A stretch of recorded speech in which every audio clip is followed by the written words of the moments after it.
मित्रांनो, मागील भागात आपण धडा 8चा पहिला पाठ पाहिला. या भागात आपण पाठ 2 पाहूयात. स्वतःला पहिल्यांदा पैसे देण्यासाठी खालील गोष्टी मनात ठेवा. 1. तुम्हालाच फेडावं लागेल अशा मोठ्या कर्जाच्या विळख्यात सापडूच नका. खर्च कमी ठेवा. तुमच्या मालमत्ता मजबूत ठेवा. नंतरच मोठं घर किंवा छानशी गाडी घ्या. रॅट रेसमध्ये अडकून पडणं यात काही बुद्धी कौशल्य नाही. 2. जेव्हा जेव्हा पैसे कमी पडतात तेव्हा बचतीला आणि गुंतवणुकीला अजिबात हात लावू नका. तुमच्यावरचा दबाव वाढू द्या. त्या दबावाचा वापर तुमच्यातील आर्थिक बुद्धिमत्तेला पैसे मिळवण्याच्या वाटा शोधण्यासाठी व्हायला हवा. त्या वाटा शोधा आणि त्यातूनच बिलांचे पैसे अदा करा. त्यातून तुमचं अधिक पैसे मिळवण्याचं नैपुण्य वाढेल आणि त्यासोबत आर्थिक बुद्धिमत्ता देखील. मी देखील अनेकदा आर्थिक अडचणीत सापडलो आहे. त्यावेळीही मी माझ्या मालमत्तेचं रक्षण केलं आणि त्यासोबत पैसा कमवण्याचे मार्गही शोधले. अडचणीच्या वेळी माझे अकाउंटंट गडबडून जायचे, माझ्या मालमत्तांकडे धाव घ्यायचे, पण मी त्यांना ते करू द्यायचो नाही. माझ्या मालमत्तेचा बुरुज मीच लढवला आणि जिंकलो देखील. गरीब लोकांच्या सवयी देखील हलक्या असतात. सर्वत्र आढळणारी वाईट सवय म्हणजे बचतीला हात घालणं. बचतीचा उपयोग अधिक पैसे मिळवण्यासाठी करायचा असतो. बिलांचे पैसे देण्यासाठी नाही याची जाण श्रीमंतांना अधिक असते. मला हे समजते की या गोष्टी तुम्हाला कठीण वाटत असतील, पण तुम्ही तसे वागला नाहीत तर जग तुम्हाला ढकलतच राहील. तुम्हाला आर्थिक दबाव आवडत नसेल तर तुमच्यासाठी काम करणारे एखादं सूत्र शोधून काढा. खर्चात कपात करा. पैसे बँकेत ठेवा. आयकर भरा. सुरक्षित म्युच्युअल फंड विकत घ्या. हे एक चांगलं सूत्र आहे. फक्त ते स्वतःला आधी पै द्या या नियमाच्या विरुद्ध जातं. हा नियम स्वार्थ त्याग किंवा पैशांचा मोजका उपयोग करण्यालाही प्रोत्साहन देत नाही. याचा अर्थ असा नाही की स्वतःला पैसे द्या आणि उपाशी राहा. जीवन हे उपभोगण्यासाठी असतं. आर्थिक बुद्धिमत्तेचा वापर केला तर जीवनातून सगळ्या चांगल्या गोष्टी मिळतील. तुम्ही श्रीमंत व्हा आणि चांगल्या जीवनाचा अजिबात त्याग न करता बिलांचे पैसे द्या. हीच तर आपली आर्थिक बुद्धिमत्ता आहे, हो ना? आपण 6वी पायरी पाहूया. ब्रोकर्सना चांगले पैसे द्या. चांगल्या सल्ल्याचं सामर्थ्य. याचाच अर्थ होतो चांगला उपदेश कामाचा असतो. त्याचंही एक सामर्थ्य असतं. आजकाल बरेच लोक डिस्काउंट ब्रोकर असल्याचा दावा करताना दिसतात. मला ते पटत नाही. श्रीमंत डॅडनं मला याउलट दिशा दिली होती. आपल्यासाठी काम करणाऱ्या व्यावसायिकांना चांगलेच पैसे देण्यावर त्यांचा विश्वास होता. आज माझ्याकडे महागडे वकील, अकाउंटंट, रिअल इस्टेट ब्रोकर्स आणि शेअर ब्रोकर्स आहेत का? कारण ही मंडळी जेवढी व्यावसायिक असतात तेवढेच तुम्हाला जास्त पैसे कमवता येतात. ते जेवढे जास्त पैसे मिळवतात तेवढेच मीही अधिक पैसे मिळवतो. आपण माहितीच्या युगात राहत आहोत. माहिती अमूल्य आहे. चांगल्या ब्रोकरनं तुम्हाला त्याच्याकडची उत्तम माहिती द्यायला हवी आणि तुम्हाला प्रशिक्षित करण्यासाठीही वेळ काढायला हवा. माझे ब्रोकर्स या दोन्हीही गोष्टी माझ्यासाठी आनंदानं करतात. माझ्याकडे अगदी कमी पैसे असतानाही काही ब्रोकर्सनं मला या सेवा दिल्या. त्यामुळे मी आजही त्यांच्यासोबत आहे. ब्रोकरनं दिलेल्या माहितीच्या आधारे मी उत्तम पैसा कमवतो. त्या तुलनेत मी देत असलेलं कमिशन अगदीच कमी असतं. माझे रिअल इस्टेट ब्रोकर्स आणि शेअर ब्रोकर्स खूप पैसे मिळवतात आणि मला ते आवडतं, कारण याचाच अर्थ मला त्यापेक्षा कितीतरी पटीनं जास्त पैसे मिळालेले असतात. चांगला ब्रोकर आपल्याला पैसे मिळवून देतो आणि आपले पैसे वाचवतोही. एकदा मी एक जागा $9,000 घेतली आणि लगेचच $25,000 विकली. मिळालेल्या फायद्यातून मी पोर्शे ही कार घेऊ शकतो. हे सारं कमीत कमी वेळात झालं. त्याला कारणीभूत होता ब्रोकर. ब्रोकर म्हणजे बाजारात असलेली तुमची ज्ञानेंद्रिय. ते तुमचे डोळे आणि कान असतात, कारण ते कायम तिथं असतात. त्यामुळे तुम्हाला दरवेळी प्रत्येक ठिकाणी हजर राहण्याची गरज नसते. त्यामुळे मी स्वतःसाठी मोकळा वेळ काढू शकतो. गोल्फ खेळू शकतो. जे लोक स्वतःचं घर स्वतःच विकण्याचा आग्रह धरतात ते वेळेला किंमत देत नाही. एखाद्याला थोडेसे पैसे देऊन माझा मौल्यवान वेळ वाचत असेल तर मी तो वाचवू नये. तो वेळ मी माझ्या कुटुंबाला देऊ शकतो. मला एक गंमतही नेहमी आढळते. बहुतेक गरीब आणि मध्यमवर्गीय माणसं रेस्टॉरंटमध्ये जेवल्यानंतर वेटरला बिलाच्या 15 ते 20% टिप देतात. त्यांना अगदी वाईट सेवा दिली जाते तरी देखील तेवढे टिप देतात. या उलट ब्रोकरनं 3 ते 7% कमिशन मागितलं की ते कटकट करायला लागतात. लोकांना खर्चाच्या रकण्यातून टिप द्यायला आणि मालमत्तेच्या रकण्यात कठोर राहायला आवडतं. ही आर्थिक बुद्धिमत्ता खचितच नाही का? सगळेच ब्रोकर्स काही समान दर्जाचे नसतात. दुर्दैवाने त्यातले बरेचसे फक्त विक्रेते असतात. मी तर असे म्हणेन की रिअल इस्टेटमधील ब्रोकर सर्वात वाईट असतात. ते फक्त विकत राहतात. त्यांची स्वतःची मालमत्ता नसते आणि असलीच तर अगदी कमी असते. घर विकणारे ब्रोकर्स आणि शेअर ब्रोकर्समध्ये खूप फरक असतो, हेही खरं आहे. की शेअर्स, बॉन्ड्स, म्युच्युअल फंड्स आणि विमा यांचं ब्रोकर स्वतःला फायनान्शियल प्लॅनर म्हणवतात. मी जेव्हा एखाद्या पगारी व्यावसायिकाची मुलाखत घेतो तेव्हा आधी त्याच्याकडे स्वतःची मालमत्ता किंवा शेअर्स किती आहेत हे जाणून घेतो. ते किती टक्के कर भरतात हेही माझ्यासाठी महत्त्वाचं आहे. हा नियम टॅक्सचं काम पाहणारा वकील आणि अकाउंटंट यांनाही लागू आहे. माझ्याकडची एक अकाउंटंट स्वतःचा उद्योगही सांभाळते. अकाउंटंट हा तिचा व्यवसाय आहे, तर रिअल इस्टेट हा उद्योग. माझ्याकडे अजिबात मालमत्ता नसणाराही एक अकाउंटंट होता. शेवटी आम्ही त्याला बदललं, कारण आम्हाला एकाच व्यवसायात असणाऱ्या माणसांमध्ये अजिबात रस नाही. तुमच्याबद्दल आपुलकी वाटणारा ब्रोकर शोधा. अनेक ब्रोकर्स तुम्हाला प्रशिक्षित करण्यासाठी वेळ देतील आणि ती तुम्ही शोधलेली चांगली मालमत्ता असेल. तुम्ही प्रामाणिक राहिलात तर तेही तुमच्याशी प्रामाणिक राहतील. तुम्ही त्यांना कमी कमिशन देणार असाल किंवा तुमच्यामुळे त्यांचा व्यवसाय चांगला होणार नसेल तर त्यांनी तुमच्यासोबत का राहावं? मी पूर्वी म्हटल्याप्रमाणे मनुष्यबळाचं व्यवस्थापन हे देखील एक व्यवस्थापकीय कौशल्यच आहे. बरेच जण फक्त मनुष्यबळाचंच व्यवस्थापन करतात. त्यातलं सामर्थ्य त्यांच्या लक्षात येत नाही आणि ही एक कला आहे हेही त्यांना उमजत नाही. ते फक्त स्वतःला हाताखालच्या लोकांपेक्षा जास्त हुशार समजू लागतात. मधल्या फळीतील अनेक व्यवस्थापक तिथंच राहतात. त्यांना बढती मिळत नाही कारण त्यांना हाताखाली असलेल्यांकडून कसं काम करून घ्यायचं हे माहीत असतं. त्यांना माहीत नसतं ते स्वतःबरोबर काम करणाऱ्यांसोबत कसं वागायचं. तांत्रिक गोष्टींमुळे तुमच्यापेक्षा हुशार माणसं असतील तर त्यांचं व्यवस्थापन करणं हे खरंच कौशल्य आहे. त्यांना नेहमी चांगले पैसे द्यावेत. त्यामुळेच कंपन्यांमध्ये व्यवस्थापकीय मंडळ आणि संचालक असतात. तसं तुमच्याकडेही असायला हवेत. ही देखील आर्थिक बुद्धिमत्ताच आहे. 7वी पायरी बघूयात आपण. दाता. इंडियन दाता हे काहीही न देता घेण्याचं सामर्थ्य आहे. जेव्हा गोरे वसाहतवादी अमेरिकेत आले तेव्हा काही अमेरिकेंना इंडियन्समधला प्रघात पाहून त्यांना आश्चर्य वाटलं. एखाद्या गोऱ्याला थंडी वाजत असेल तर एखादा इंडियन त्याला आपल्या जवळचं ब्लँकेट द्यायचा. काम झाल्यावर ते परतही मागायचं. सुरुवातीला गोऱ्याला वाटायचं की त्यांनी दिलेली ही भेट आहे. भेट परत मागितल्यावर त्याला विचित्र वाटायचं आणि तो ब्लँकेट परत देत नाही हे पाहून इंडियनही अस्वस्थ व्हायचे. त्यातूनच इंडियन दाता ही संज्ञा प्रचलित झाली. हा साधा सांस्कृतिक गैरसमज होता. उच्च दर्जाच्या गुंतवणूकदाराचा पहिला प्रश्न असतो, माझे पैसे किती लवकर परत मिळतील? मालमत्तेच्या रकमेवर विचार करताना इंडियन दाता असणं आवश्यक आहे. उच्च दर्जाच्या गुंतवणूकदाराचा पहिला प्रश्न असतो, माझे पैसे कधी मिळणार? बरोबर.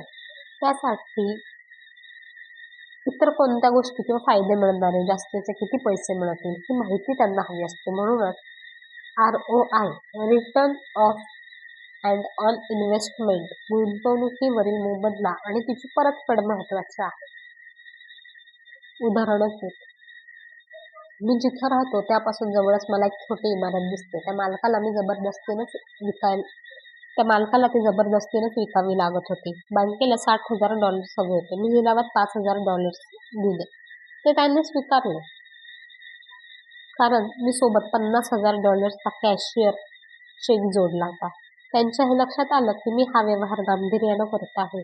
बहुतेक गुंतवणूकदारांचा एवढी मोठी रोख रक्कम बांधून ठेवण्यावर आक्षेप असेल. त्यावर कर्ज घेणं त्यांना योग्य वाटेल, पण माझ्या दृष्टीनं ते योग्य नाही. आता त्या इमारतीतील घरं माझी गुंतवणूक कंपनी भाड्यानं देते. हिवाळ्याचे 4 महिने मला प्रत्येक सदनिकेमागे मासिक $2,500 भाडे मिळतं. इतर ऋतूत हे भाडं मासिक $1,000 असतं. माझे पैसे 3 वर्षात परत मिळाले. आता ती मालमत्ता माझ्या मालकीची आहे आणि मला त्यातून दरमहा पैसे मिळतात. हे शेअर्स बाबतीतही करता येतं. माझा ब्रोकर मला बऱ्याचदा एखाद्या कंपनीत बऱ्यापैकी मोठी गुंतवणूक करायला सांगतो. ती कंपनी एखाद्या नवीन उत्पादनाची घोषणा करण्याच्या बेतात असते, जेणेकरून शेअर्सचा भाव वधारणार असतो. मी अशा एखाद्या कंपनीचे शेअर्स वधारत असताना त्यात पैसे गुंतवतो. ही गुंतवणूक साधारण आठवडा ते महिनाभरासाठी असते. त्यानंतर मी गुंतवलेली रक्कम काढून घेतो आणि शेअर्सचा भाव किंवा बाजारपेठेची काळजी करणं थांबवतो, कारण माझे पैसे परत आलेले असतात. ते पैसे मी दुसऱ्या मालमत्तेत गुंतवतो. अशा पद्धतीने मी पैसे गुंतवतो आणि काढून घेतो. दुसऱ्या बाजूनं माझी मालमत्ता वाढतच असते आणि मुख्य म्हणजे त्यामध्ये माझे पैसे गुंतलेले नसतात. मी अनेकदा पैसे गमावले आहेत हेही सत्य आहे, पण जेवढे गमावण्याची ताकद आहे तेवढ्याच पैशात मी खेळतो. मला सरासरी 10 गुंतवणुकीतून 2 किंवा 3 फायदा करून देतात. 5 ते 6 काहीच करत नाहीत आणि 2 ते 3 मध्ये पैसे जातात. त्यावेळी जेवढे पैसे आत असतात तीच माझी नुकसानीची मर्यादा असते. ज्या माणसांना जोखीम घ्यायला आवडत नाही ते त्यांचे पैसे बँकेत ठेवतात. अर्थात शेवटी काहीच बचत नसण्यापेक्षा काहीतरी असणं केव्हाही चांगलं. फक्त गुंतवलेले पैसे परत मिळण्यासाठी खूप वेळ लागतो आणि बहुतेक ठिकाणी त्यासोबत इतर काहीच पदरी पडत नाही. प्रत्येक गुंतवणुकीतून मला काहीतरी वर मिळालेलं आवडतं, काहीतरी फुकट हवं असतं. छोटी इमारत, छोटंसं गोदाम, मोकळी जागा, एखादं घर, शेअर्स किंवा एखादं ऑफिस असं काहीही चालतं. या विषयालाच पूर्णपणे वाहून घेतलेलं पुस्तक हे आहे. त्याविषयी मी आता तरी सविस्तर चर्चा करणार नाही. मॅकडॉनल्ड्सचे रे क्रोक हॅमबर्गरच्या फ्रँचायझीज विकत होते. ते काही त्यांना हॅमबर्गर फार आवडत होते म्हणून नाही, त्यांना त्या फ्रँचायझीसोबत येणारे रिअल इस्टेट मोफत हवी होती म्हणून. हुशार गुंतवणूकदारांनी गुंतवणुकीवर मिळणाऱ्या परताव्यापलीकडे जाऊन काही शोधायला हवं. पैसे परत मिळाल्यानंतर मालमत्ताही फुकट मिळायला हवी ही आर्थिक बुद्धिमत्ता आहे. 8वी पायरी आहे मालमत्तांमुळे चैनीच्या वस्तू खरेदी करता येतात. हे आहे योग्य ठिकाणी मन एकाग्र करण्याचं सामर्थ्य. माझ्या एका मित्राच्या मुलाला स्वतःच्याच खिशाला भोकं पाडण्याची सवय लागली होती. तो 16 वर्षांचा झाल्यानंतर त्याला कार हवी होती.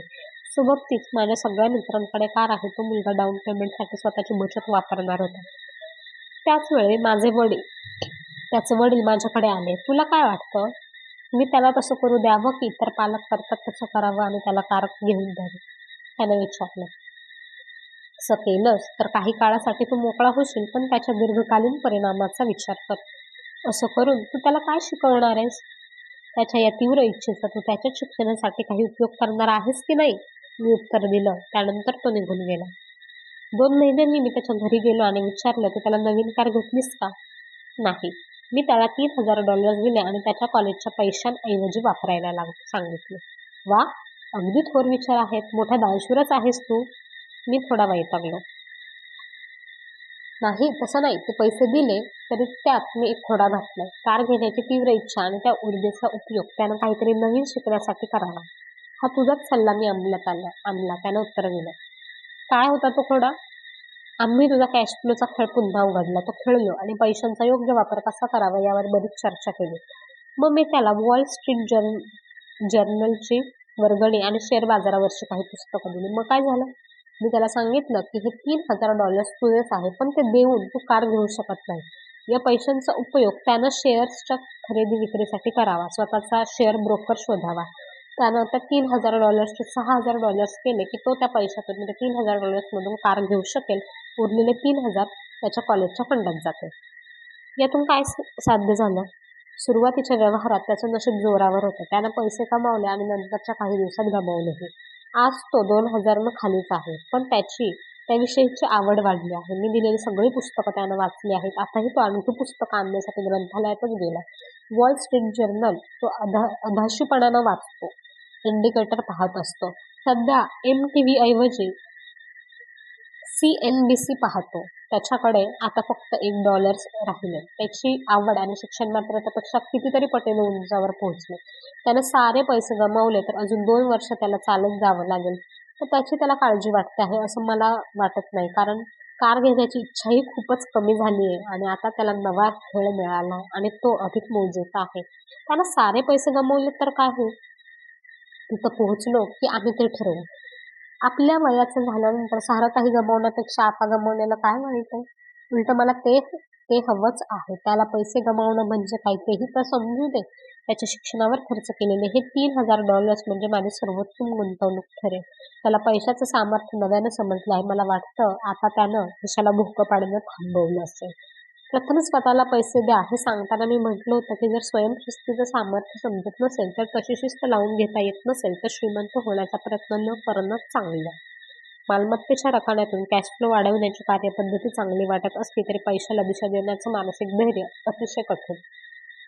आजच्या ग्राहकांच्या जगात बाहेरील भुरळ पाडणाऱ्या गोष्टींमुळे खर्चाचा रकाना वाढवणं अगदी सोपं आहे.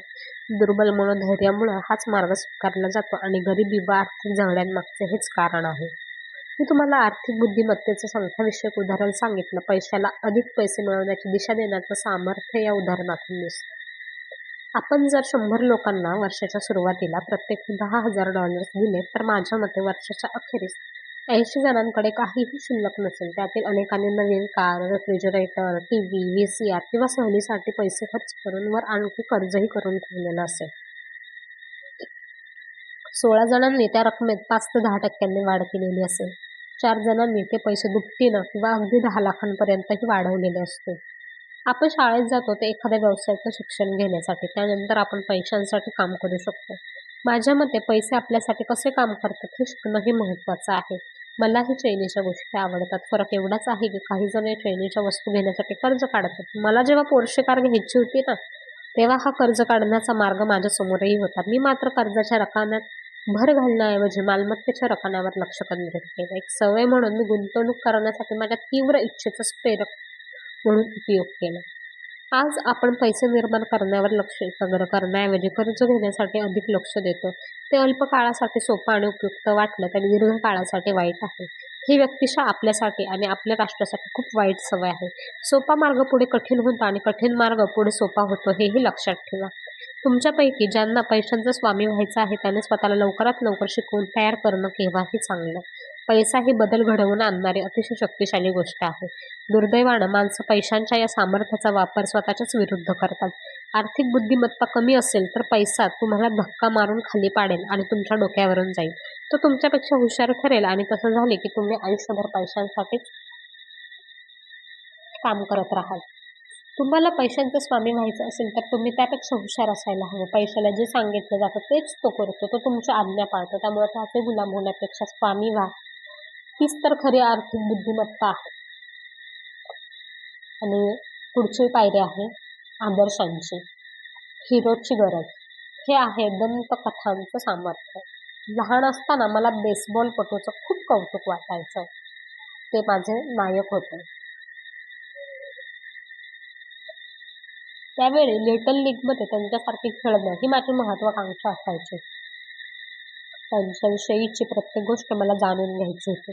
त्यांच्या खेळाविषयीची आकडेवारी, सरासरी, त्यांना मिळणारे पैसे, त्यांचं उदय आणि वर येणं या साऱ्या गोष्टी मी माहिती करून घेत होते. कारण मला त्यांच्यासारखंच व्हायचं होतं. त्यावेळी मी 9-10 वर्षांचा असेल. बॅटिंग करताना फर्स्ट बेसर किंवा कॅचर म्हणून खेळताना मी माझा राहायचोच नाही. मी योगी किंवा हॅक असायचे. काहीतरी शिकण्याचा सर्वात सामर्थ्यवान मार्ग असतो. प्रौढ झाल्यानंतर आपण तो गमावतो. आपण आपले नायक गमावतो. तो साधेपणा आणि निष्कपटपणा गमावून बसतो. आज मी माझ्या घराजवळ बेसबॉल खेळणारी तरुण मुलं पाहते. खेळताना ते लिटिल जॉनी राहिलेले नसतात. ते मायकल जॉर्डन, सर चार्ल्स किंवा क्लाइड असतात. नायकांसारखं वागण्याचा प्रयत्न करणं, त्यांची नक्कल करणं ही शिकण्याचीच एक पद्धत आहे. ती ताकद आहे. जेव्हा जे सिम्पल सारखी व्यक्ती नजरेतून उतरते तेव्हा जाणवणारी वेदना खूप वेगळी आणि तीव्र असते. कोर्टात चालणाऱ्या नेहमीच्या खटल्यापेक्षा ते वेगळं असतं. ते आपल्या नायकाला गमावूनच असतात. ते कोणीतरी असतात. त्यांच्याबरोबर इतरही मोठे होत असतात. त्यांचा आदर्श डोळ्यासमोर ठेवून त्यांच्यासारखं होण्याचा प्रयत्न करत असतात आणि अचानकच प्रतिमा भंजन होतं तेव्हा खूप त्रास होतो. मी मोठा झालो तसे माझे नायक बदलले. आता पीटर जेकबसन, फ्रेड कपल्स आणि टायगर वुड्स हे माझे नायक होते. कारण मी गोल्फ खेळत होतो. मी त्यांचा स्विंग आत्मसात करण्याचा प्रयत्न करायचो. Donald Trump, Warren Buffett, Peter lynch, George Soros आणि जिम रॉजर्स हे देखील माझे नायक होते. म्हणजे जुन्या काळातील बेसबॉलपटूंप्रमाणे यांची आकडेवारीही मला पाठ होती. वॉरन बफे कशात पैसे गुंतवतात हे शोधून मीही त्यातच पैसे गुंतवायचो. ते बाजारपेठेविषयी काय म्हणतात, त्यांचा दृष्टिकोन काय आहे हेही मी मिळवून वाचायचो. पीटर लिंच हे शेअर्सची निवड कशी करतात हे जाणून घेण्यातही मला रस होता. त्यासाठी मी त्यांची पुस्तकं वाचायचो. डोनाल्ड ट्रम्प सौद्यांची बोलणी कशी करतात, सौद्यांची निवड कशी करतात हे जाणून घेण्यासाठी मी त्यांच्याबद्दलही मिळेल तसे वाचत असे. बेसबॉल खेळताना जसा मी नसायचो तसंच मी बाजारात आणि सौद्याची बोलणी करताना ट्रम्प व्हायचो. बाजारातील एखाद्या बदलाचा अभ्यास करताना मी त्याच्याकडे लिंच कोणत्या दृष्टीनं पाहतील याचाही विचार करायचो. आपला नायक हा आपल्या बुद्धिमत्तेला वाढवत असतो, जागं करत असतो. हे नायक आपल्याला स्फूर्तीशिवाय आणखी काही गोष्टीही देतात. ते गोष्टी सोप्या करून दाखवतात. सोपेपणा आला की आपल्याला त्यांच्यासारखं होण्याची खात्रीच वाटायला लागते. ते जर करू शकतात तर मी देखील करू शकतो ही जिद्द निर्माण होते. जेव्हा आपण गुंतवणुकीविषयी बोलतो तेव्हा बहुसंख्यांना ते अवघड वाटायला लागतं. त्यामुळे समजावून सांगण्याची फंदात पडण्याऐवजी सोपं करून दाखवणाऱ्या नायकांचा शोध घ्यावा. 10वी पायरी आहे शिकवा, म्हणजे तुम्हाला मिळेल. हे आहे देण्यातून मिळणारं सामर्थ्य.